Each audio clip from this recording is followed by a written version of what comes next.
So this is as far as I got last night. I got the frame all together. I mounted this upside down. I actually had to cut the case a little bit. I still wanted to keep it on just to have a little extra protection there. I got it all bound up. I did run into a few different problems. I am kind of franken quadding it. These motors are too big for it, but in the meantime they'll work. I got pretty much everything I need to get it flying. I'm just hoping these things aren't going to be too heavy for the little props that I've got. I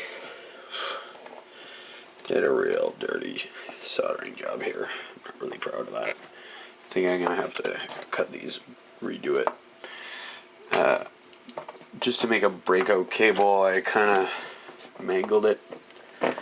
Other than that, everything's soldered together.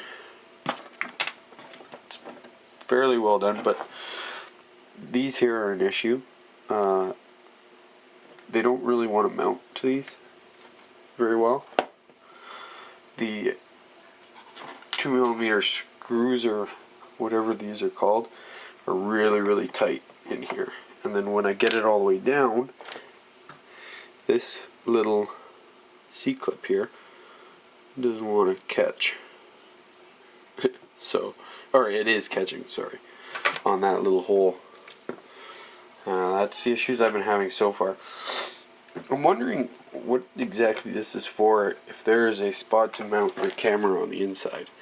If anybody's got an answer for me, that'd be good.